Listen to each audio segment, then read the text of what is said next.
Hey auditors! Welcome back to Voicey Tales. Today we are diving into one of the most powerful and forgotten stories of Indian history, the story of Rukmabai, a young girl who challenged an entire system and changed the future of women's rights.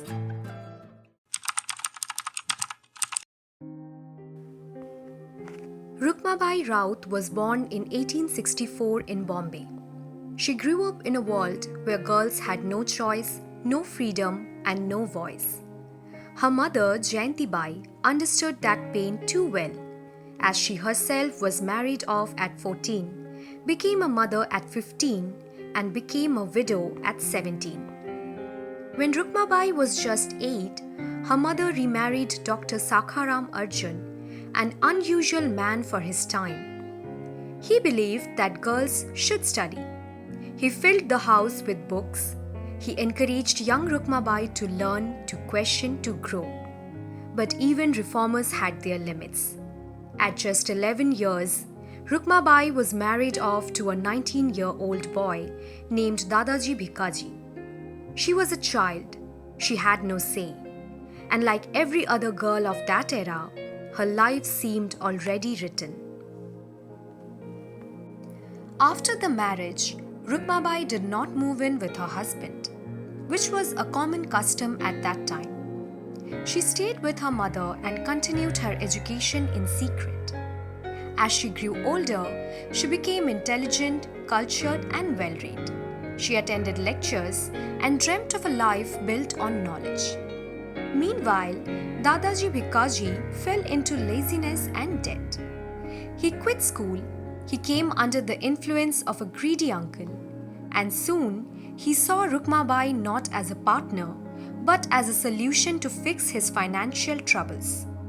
In 1884, he demanded for her to come and live with him. Rukmabai's answer was a simple no. Being humiliated, Dadaji Bhikaji dragged her to court. He filed a case for restitution of conjugal rights. In other words, he claimed that his wife was legally his property. This case of Dadaji Bhikaji versus Rukmabai became the biggest legal and social controversy of the 19th century. For the first time, a woman in India stood in the court and said, "I never consented to this marriage. I was just a child. I am not a property." The whole country fell silent. No one had ever heard such words from an Indian woman before. In 1885, Justice Robert Pinhay ruled in her favor. He said English law applied to consenting adults, and Rukmabai had been a minor. India exploded. Conservatives accused the court of attacking Hindu traditions. Bal Gangadhar Tilak wrote furious articles against her. Religious leaders claimed Hinduism was under threat. The case was appealed, and in 1886, the decision was overturned. In March 1887, Justice Farran gave his final order: "Go live with your husband or go to the prison." India waited for her answer, and Rukmabai said the words that made history: "I would rather go to the prison than submit to a marriage I did not consent to." Those words crossed oceans. British newspapers covered the story. Women's groups in England supported her. Scholars like Max Muller wrote in her defense. But Rukmabai didn't just fight in court, she fought with her pen. She published powerful essays condemning child marriage. She wrote about stolen childhoods, crushed dreams, and the suffering of young girls forced into motherhood. Her writings went so far that they reached Queen Victoria. Rukmabai wrote directly to the Queen, asking for a simple reform: let marriages of very young children be legally invalid. In 1888, a settlement was reached. Dadaji Bhikaji accepted 2,000 rupees to dissolve the marriage. For the first time in her life, Rukmabai was free. But she did not stop there. With the support from Dr. Edith Pethi, she travelled to England to study medicine.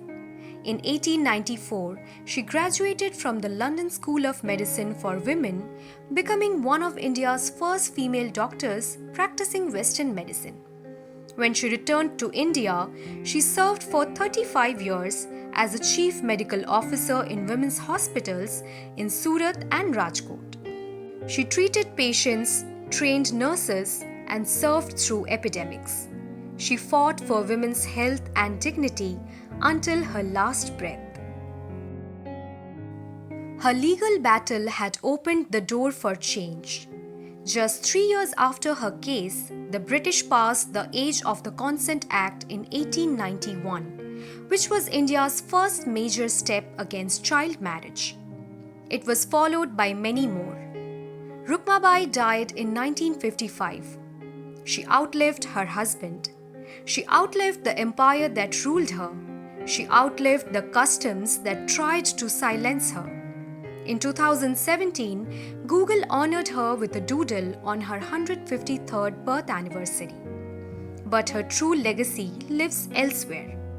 It lives in every Indian girl who goes to the school instead of becoming a bride. Every woman who chooses her own path. Every voice that refuses to be silenced. This was the story of Rukmabai Raut, the woman who refused an empire and changed India forever. That was it for today. If you liked the story, make sure to like, comment, share, and subscribe to my channel for more.